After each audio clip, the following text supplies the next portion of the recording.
صباح الخير عليكم، مساء الخير عليكم، فين ما تكونوا وقت ما تكونوا. يا رب دايما تكونوا بصحة وخير وسعادة.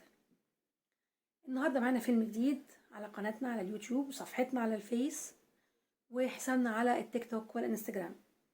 فيلمنا النهاردة سنة 1951 تم إنتاجه، وده كان أول بطولة للفنانة مريم فخر الدين. يلا بينا نعرف قصة العمل. مريم فخر الدين في دور ليلى، كارم محمود جارها محمود المليجي الدكتور كمال، زوزو نبيل أم ليلى، وداد حمدي الممرضة أحلام، حسين رياض الشيخ سيد، زوزو حمدي مرات الدكتور كمال، سميحة توفيق الممرضة سعاد، جمال فارس دكتور رشدي، زينب صدقي أم الدكتور رشدي، عزيزة حلمي المرضعة زينب، ماجدة طالعة في دور كوكب بنت المرضعة زينب، عفاف شاكر ودي كان أخت الفنانة شادية وطلع هنا صديقة ليلى في الملجأ، فردوس محمد أم سوريا، عباس فارس في دور عبد اللطيف بيه أبو الدكتور رشدي. الفيلم تأليف محمود عبد الحليم، مؤلفها ككتاب اسم لقيطة، من غير اللقيطة، لقيطة بس، وكان واخد عليها جايزة فاروق الأول في الأدب.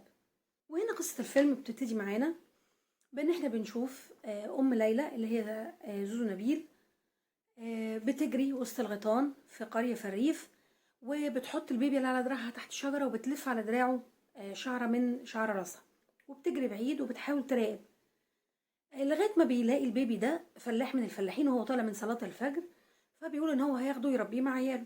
فزميله تاني بيقول له لا ما ينفعش، لازم توديه القسم وتثبت حالة. وفعلا بيودوه القسم وبيكتشفوا هناك ان هي بنت، فبيودوها ملجأ للبنات الأيتام، وهناك بتتربى ليلى وبيبقى فيه هناك المرضعة زينب. كانت لسه برضو مستلمة شغل وبتحبها جدا كأنها بنتها وبتربيها وبتكبرها لغاية ما تبقى حلوة كده عندها 6 سنين. وبيجي الليلة الدفتري، والدفتريا زمان كان يتعالج عند الأطفال ما يتعالجش عند الكبار، اللي يجي للكبير يموت الصغير يعالجوه.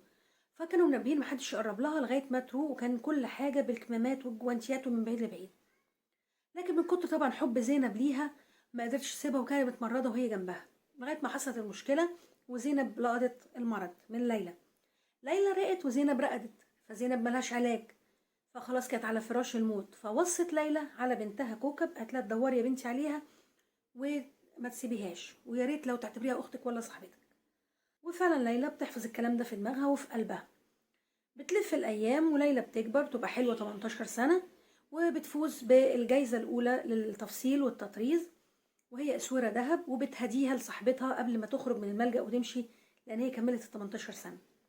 وفي الوقت ده الدكتور كمال اللي هو المسؤول عن ملجأ البنات وهو اللي بيصرف عليه لان هو ما عندوش اطفال، فبيقول لها تعالي اشتغلي عندي في المستشفى الخاص بتاعي ممرضة في القاهرة. وفعلا بتروح وبتحاول تلاقي سكن في منطقة المنيرة اللي كانت موصياها عليها زينب المرضعة ان بنتها هناك، وبتلاقي سكن، وبنلاقي ان جارها محمود هو اللي ساكن قدامها، وبيحاول طبعا يستجدي عطفها وحبها لكن هي مش مدياله وش. فكان هو ده كل دوره، يعني غنى تقريبا اغنيتين واختفى. وسكنت هي عند ام سوريا، وكانت الحياة كويسة جدا، واتصاحبت في المستشفى على الممرضة أحلام. لكن طبعا تأتي الرياح بما لا تشتهي السفن. هي شاطرة ومتفوقة في حياتها وفي عملها، ده عمل حقد بينها وبين زمايلها لأنها اترقت بسرعة مرتبها عالي بسرعة. فطبعا كانت بتشتكي كتير للشيخ سيد لأن هو كان مريض وبيتعالج في المستشفى دي وقتها. قال لها يا بنتي سيبي حمولك على ربنا وما تقطعيش في الصلاة وإنك تترجي ربنا.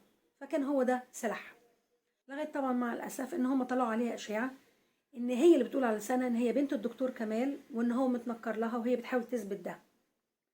فطبعا الكلام وصل لدكتور كمال، وزميلتها احلام حاولت تكذب ده قدامه وطبعا ما نفعش، فاضطر يطردها خالص. فراحت تشتكي للشيخ سيد، قال لها يا بنتي ما تشيليش الهم، انا محمولك على ربنا. ودور لها على شغل، قالها شغل في مستشفى المواساة اللي في اسكندريه، وراح ووصى عليها وتمام لان هو كان ذو شأن، فطبعا الكل بيهابه وبيحترمه وعارف قيمته.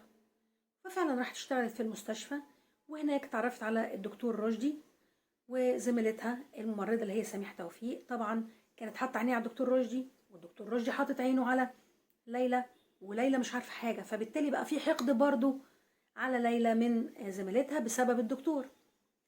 لكن الدنيا مشيت، وكلمة في كلمة في حدوتة في توصيلة ابتدت هي والدكتور رشدي يقربوا من بعض لغاية ما حبوا بعض فعلا، وقال لها لازم تيجي تتعرفي على عيلتي. فقالت له بس انت لازم تعرفهم الحقيقة عني، لان هي كانت قايله له كله بصراحة. فقال لها هنقول لهم بس مش دلوقتي. المهم جابها زيارة في الفيوم بلدهم، هوب بالصدفة مين شافتها؟ كوكب اللي هي كانت اتعرفت عليها في المنيرة وعرفتها. فجه استغرب عبد اللطيف بيه اللي هو ابو الدكتور رشدي، انت تعرفيها منين؟ فراحت حكيها له على الموضوع. فطبعا رفض الموضوع الجواز ده تماما، وقال له استحالة. فطبعا رجعت هي المستشفى، وهو قال لها طب اصبري انا هحاول اقنعها. فرجعت زعلانة وحزينة ومش عارفة ايه، فبتشتكي للشيخ سيد همها. فقال لها ما تشيليش الهم، انا عارفة اتصرف. اتاري عيلة عبد اللطيف بيه او اللي هو يعني دكتور رشدي يعرفوه معرفة كويسة جدا لانه ذو قيمة عندهم. فراح وقال له ربنا ما قالش كده، ولازم نحتضن الناس دي دين وسلوك واخلاق ومجتمع. فقال له طبعا اللي انت تؤمر بيه واللي انت عايزه. وقال له رشدي روح يا ابني هاتها، دي بنتنا ولازم نحتضنها. ومن هنا نفهم ان ابتدى المجتمع يتقبلها، وان مش عشان هي يتيمه او متربيه في ملجأ ان هي مرفوضه، لان مشكله المجتمع وقتها كان بيرفضها على اساس ان هي ملهاش اصل ملهاش نسب، فبتبقى بالتالي مرفوضه. وكل العائلات الكبرى استحاله يناسبوا بالطريقه دي، لغايه فعلا ما بيجيبها وبتدخل في وسطهم بيحتضنوها، وبتبقى واحده منهم وبيتم الزفاف على خير. والفيلم معانا هنا بيخلص بسعاده وبرقي. الفيلم اسمه ليلة غرام. أتمنى إن هو يعجبكم ويكون تلخيصي ليه أوفاكم يعني بكل ما يخصه، ومشاهدة ممتعة إن شاء الله. شكرا.